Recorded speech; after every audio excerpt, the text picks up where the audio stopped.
ಬಿಬಿಎಂಪಿಯಲ್ಲಿ ನಿಯಮಗಳನ್ನು ಗಾಳಿಗೆ ತೂರಿ ಹಣ ಬಿಡುಗಡೆ ಕರ್ನಾಟಕ ದಲಿತ ಸಂಘರ್ಷ ಸಮಿತಿ ವತಿಯಿಂದ ಹೋರಾಟ.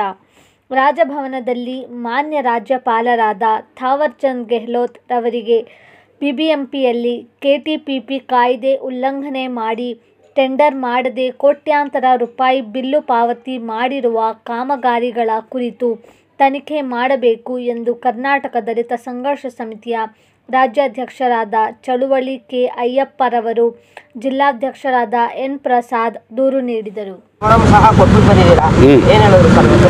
ಸರ್, ಇದು ಬಿಬಿಎಂಪಿಯಲ್ಲಿ ಪೌರ ಕಾರ್ಮಿಕರದು ನೇಮಕಾತಿ ಪತ್ರ ಅಂತ ಹೇಳಿ ರೆಡಿ ಮಾಡೋಕ್ಕೆ ಒಂದು ಕಾರ್ಯಕ್ರಮ ಇಡ್ತಾರೆ ಬಿಬಿಎಂಪಿಯಲ್ಲಿ. ಅದರಲ್ಲಿ 1,12,00,000 ಸರ್ಕಾರದಿಂದ ಅನುದಾನ ಬಿಡುಗಡೆ ಆಗುತ್ತೆ. ಇವರು 2,80,00,000 ಏಕಾಏಕಿ ಅಧಿಕಾರಿಗಳೇ ನೇಮನ ಪಾಲನೆ ಮಾಡದೆ ಭ್ರಷ್ಟಾಚಾರದಲ್ಲಿ ತೊಡಗಿರೋದು ದಾಖಲಾತಿ ಸಮೇತ ತಗೊಂಡ್ಬಂದು ರಾಜ್ಯಪಾಲರಿಗೆ ಇವತ್ತು ಮನವಿಯನ್ನು ಸಲ್ಲಿಸಿದ್ದೀವಿ. ರಾಜ್ಯಪಾಲರು ರಿಸೀವ್ ಮಾಡಿಕೊಂಡು ಕ್ರಮ ತಗೊಳ್ತೀನಿ ಅಂತ ಹೇಳವ್ರೆ. ಇದ ಮೇಲೆ ಭ್ರಷ್ಟಾಚಾರ ಆಗಿರೋದು ಕಂಡು ಬಂದಲ್ಲಿ ಅವ್ರ ಮೇಲೆ ಕಠಿಣ ಕ್ರಮವನ್ನು ಜರುಗಿಸ್ತಾ ಇದ್ದೀನಿ ಅಂತ ಹೇಳಿ ರಾಜ್ಯಪಾಲರು ಹೇಳಿದ್ದಾರೆ. ಸರ್, ಅನೇಕ ಬಾರಿ ಇದೇ ಬಿಬಿಎಂಪಿಯಲ್ಲಿ ಇದೇ ನಡೀತಾನೆ ಇರ್ತದೆ. ಅನೇಕ ಬಾರಿ ಮೆಮೊರಂ ಕೊಡ್ತೀರಾ, ಶಿಸ್ತು ಕ್ರಮ ತಗೊಂತಾರೆ, ಸಸ್ಪೆಂಡ್ ಮಾಡ್ತಾರೆ, ಬೇರೆ ಇಲಾಖೆ ಹಾಕ್ತಾರೆ, ಇದೇ ನಡೀತಾನೆ ಇರ್ತಲ್ಲ. ಇದು ಬಂದು ಏನಂತ ಹೇಳಿದ್ರೆ ಸರ್, ಇದು ಬಂದು IPC ಸೆಕ್ಷನು, ಇವಾಗ BNSS ಸೆಕ್ಷನು ಬರಲ್ಲ ಇವ್ರಿಗೆ ಬಂದು KPTCL ಸೆಕ್ಷನ್ ಬರೋದು. ಆದ್ದರಿಂದ ಅಧಿಕಾರಿಗಳು ಸಸ್ಪೆಂಡ್ ಮಾಡ್ತಾರೆ, ಮೇಲಧಿಕಾರಿ ಹತ್ರ ಹೋಯ್ತಾರೆ, ದುಡ್ಡು ಕೊಡ್ತಾರೆ, ತಿರ್ಗಾ ಅದೇ ಜಾಗಕ್ಕೆ ಬರ್ತಾರೆ. ಇದನ್ನು ನಿರಂತರವಾಗಿ ಹಿಂಗೆ ಮಾಡ್ಕೊಂಡು ಬರ್ತಾರೆ. ಇದನ್ನು ಬಂದು ಸಸ್ಪೆಂಡ್ ಮಾಡಬೇಕು, ಅವ್ರ ಕೆಲಸದಿಂದ ಮಾತ್ರ ಇಲಾಖೆಗೆ ಕಳಿಸಿ ಅಂತ ಹೇಳಿ ಹಲವಾರು ಬಾರಿ ನಾವು ಹೋರಾಟ ಮಾಡಿದ್ದೀವಿ. ಅವ್ರು ಬಂದು ಬೇರೆ ಇಲಾಖೆಯಿಂದ BBMPಗೆ ಬರ್ತಾರೆ, ಭ್ರಷ್ಟಾಚಾರ ತಾಂಡವ ಮಾಡ್ತಾರೆ, ತಿರ್ಗಾ ಹೋಗ್ಬಿಡ್ತಾರೆ. ಆದರೆ BBMPಯಲ್ಲಿ ಪರ್ಮನೆಂಟ್ ಆಗಿರೋರು ಯಾರೋ ಈ ಥರ ಭ್ರಷ್ಟಾಚಾರ ಕಾರ್ಯಕ್ರಮದಲ್ಲಿ ತೊಡಗಲ್ಲ. ಏನಕ್ಕಂತ ಹೇಳಿದ್ರೆ ಇವಾಗ IAS ಆಫೀಸರ್ ಇರ್ತಾರೆ, ಇವಾಗ BBMPಯಲ್ಲಿ ಕಮಿಷನರ್ ಆಗಿರ್ತಾರೆ, ನೆಕ್ಸ್ಟ್ ಬೇರೆ ಇಲಾಖೆಗೆ ಹೋಗ್ತಾರೆ. ಅಧಿಕಾರಿಗಳು BBMP ಅಧಿಕಾರಿಗಳಂತ ಇರ್ತಾರೆ, ಅವರು ಹೋಗಲ್ಲ, ಅವರು ಇಲ್ಲೇ ಇರ್ತಾರೆ ನಿರಂತರವಾಗಿ. ಯಾಕಂತ ಹೇಳಿದ್ರೆ ಅವರು 30 ವರ್ಷ 25 ವರ್ಷ ಏನು ಸರ್ವಿಸ್ ಮಾಡಬೇಕು, ಆ ಸರ್ವಿಸ್ನ ಇಲ್ಲೇ ವಹಿಸಬೇಕಾಗತ್ತೆ. ಈ ಮಾತೃ ಇಲಾಖೆಯಿಂದ ಬರ್ತಾರೆ, ಅವ್ರಿಗೆ ನೇಮ ಸರ ಗೊತ್ತಾಗಲ್ಲ, ಏನಿಲ್ಲ. ಭ್ರಷ್ಟಾಚಾರದಲ್ಲಿ ಹೆಂಗೆ ಮಾಡಬೇಕು, ನಾವು ದುಡ್ಡು ಖರ್ಚು ಮಾಡ್ಕೊಂಡು ಬಂದಿದ್ದೀವಿ, ಈ ದುಡ್ಡನ್ನು ಹೆಂಗಾದ್ರೂ ಪಡಿಬೇಕಂತ ಹೇಳಿ ಜನರ ಹತ್ರ ಹಪ್ತಾ ವಸೂಲಿ ಥರ ಮಾಡ್ತವ್ರೆ ಅಧಿಕಾರಿಗಳು.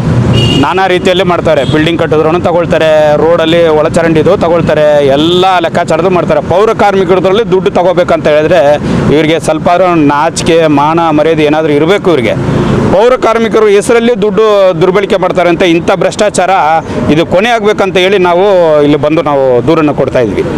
ಮತ್ತು ಏನು ಇದೊಂದು ಯಾವುದೋ ಇವಾಗ ಪೌರ ಕಾರ್ಮಿಕರ ಹೆಸರಲ್ಲಿ 1,12,00,000 ಲೂಟಿ ಹೊಡೆದಿರೋದು ಮಾತ್ರ ನಮ್ಮ ಕಣ್ಮುಂದೆ ಕಾಣಿಸಿದೆ. ಅದರ ಬಗ್ಗೆ ಅದಕ್ಕೆ ಸಂಬಂಧಪಟ್ಟಂಗೆ ನಾವು ದೂರು ಕೊಟ್ಟಿದ್ದೀವಿ. ಇವರು ನಿಯಮಗಳನ್ನ ಪಾಲನೆ ಮಾಡದೆ ಈ 1 ಕೋಟಿ ಅಂತಲ್ಲ, 1,000 ಕೋಟಿ ಲೂಟಿ ಮಾಡಿದ್ದಾರೆ. ಇದರ ಬಗ್ಗೆ ಸಮಗ್ರವಾದ ತನಿಖೆ ಆಗಬೇಕು. ಮತ್ತು ಇದರಲ್ಲಿ ವೃಂದ ಮತ್ತು ನೇಮಕಾತಿ ನಿಯಮಗಳನ್ನ ಉಲ್ಲಂಘನೆ ಮಾಡೋದ್ರಿಂದ ಈ ರೀತಿ ಭ್ರಷ್ಟಾಚಾರ ನಡೆಯೋದಕ್ಕೆ ಮೊದಲನೇ ಪೀಠಿಗೆನೇ ಅಲ್ಲಿಂದನೇ ಆಗುತ್ತೆ. ಆದ್ದರಿಂದ ಇವರು ನಿಯಮಗಳನ್ನ ಕಾಲಕ್ರಮೇಣ ಪಾಲನೆ ಮಾಡಿದ್ರೆ ಈ ರೀತಿ ಭ್ರಷ್ಟಾಚಾರ ಮುಂದೆ ನಡೆಯೋದಿಲ್ಲ. ಸರ್, ಇದರಲ್ಲಿ ಅಧಿಕಾರಿಗಳು ಶಾಮೀಲಾಗಿದ್ದಾರೆ, ರಾಜಕಾರಣಿಗಳು ಶಾಮೀಲಾಗಿದ್ದಾರೆ. ಸರ್, ಇದರಲ್ಲಿ ಪ್ರಭಾವಿ ಸಚಿವರ ಕೈವಾಡ ಇದೆಯಾ ಸರ್? ಇದರಲ್ಲಿ ನಾವು ಪ್ರಭಾವಿಗಳು ಇದರಲ್ಲಿ ಇದ್ದಾರೆ ಅಂದರೆ ಇಲ್ಲಿ ಮೇಲ್ನೋಟಕ್ಕೆ ಯಾವುದೂ ಕಾಣಿಸ್ತಾ ಇಲ್ಲ. ಇಲ್ಲಿ ಮೇಲ್ನೋಟಕ್ಕೆ ನಮಗೆ ಆಧಾರಗಳು ಸಿಕ್ಕಿರೋದು ಏನಂದ್ರೆ ಅಧಿಕಾರಿಗಳು ನಿಯಮಗಳನ್ನ ಉಲ್ಲಂಘನೆ ಮಾಡಿ ಪಾವತಿ ಮಾಡಲು ಶಿಫಾರಸು ಮಾಡಿರೋರು ಮಾತ್ರ, ಅದು ಮಾತ್ರ ನಮಗೆ ಸಿಕ್ಕಿದೆ. ಅವ್ರ ಬಗ್ಗೆ ಮಾತ್ರ ನಾವು ಹೇಳ್ಬೋದು. ಸರ್, ಇದು ಟೆಂಡರ್ ಮೂಲಕ ಕರಿಬೇಕಾಗಿದ್ದನ್ನ ಇವತ್ತು ಟೆಂಡರ್ ರಹಿತವಾಗಿ ಕರೆದು ಎಲ್ಲೋ ದುಡ್ಡು ಗುಳುಮ್ ಮಾಡೋದಕ್ಕೆ ಅಧಿಕಾರಿಗಳು ಇದನ್ನೆಲ್ಲ ಟೆಂಡರು ಕರಿಬೇಕು ಅನ್ನೋದು ಅಲ್ಲ ನಮ್ಮದು. KDPP ಕಾಯ್ದೆ ರೀತಿಯಲ್ಲಿ ಯಾವುದೇ ರೀತಿ ಕ್ರಮ ಕೈಗೊಳ್ಳೋದಕ್ಕೆ ಸಕ್ಷಮ ಪ್ರಾಧಿಕಾರ ಅನುಮೋದನೆ ಪಡೆಯೋದಕ್ಕೆ ಕಾನೂನಲ್ಲಿ ಅವಕಾಶ ಇದೆ. ಆ ಅವಕಾಶನೂ ಇವರು ಬಳಕೆ ಮಾಡಿಕೊಳ್ಳದೆ ಇವರು ಅಧಿಕಾರನ ದುರುಪಯೋಗ ಪಡಿಸ್ಕೋಬೇಕು ಅನ್ನೋ ಉದ್ದೇಶದಿಂದನೇ ಇದನ್ನು ಮಾಡಿರೋದು ಕಾಣಿಸ್ತಾ ಇದೆ. ಸರ್, BBMP ಅಂತ ಇದ್ದೀರಾ, ಇದು ಪಶ್ಚಿಮ ವಲಯದಲ್ಲಿ ನಡೆದಂಥದ್ದು, ಇದು ಎಲ್ಲಿ ನಡೆದಿರೋದು ಘಟನೆ? ಇದು ಟೋಟಲ್ಲು ಬೃಹತ್ ಬೆಂಗಳೂರು ಮಹಾನಗರ ಪಾಲಿಕೆಗೆ 198 ವಾರ್ಡ್. ಅಂದರೆ ಏನು ಇವಾಗ ಹೊಸದಾಗಿ ಏನು ಹೇಳ್ತಾರೆ 223 ಅಂತ ಏನು ಹೇಳ್ತಾರೆ, ಎಲ್ಲ ವಾರ್ಡ್ಗಳದ್ದು ಸೇರಿ ಇದೊಂದು ಹಗರಣ. ಹೌದು. ಇದು ಸ್ಯಾಂಕ್ಷನ್ ಆಗಿ BBMP ಅಂಡರ್ ಉತ್ತರ ವಲಯ, ಪಶ್ಚಿಮ ವಲಯ. ಇದರಲ್ಲಿ ಮಾನ್ಯ ಆಯುಕ್ತರು ಮತ್ತು ಆಡಳಿತಾಧಿಕಾರಿಗಳು ಹಾಗೂ ವಿಶೇಷ ಆಯುಕ್ತರು ಆಮೇಲೆ ವಲಯ ಆಯುಕ್ತರು ಎಲ್ಲರೂ ಇದರಲ್ಲಿ ಶಾಮೀಲಾಗಿದ್ದಾರೆ.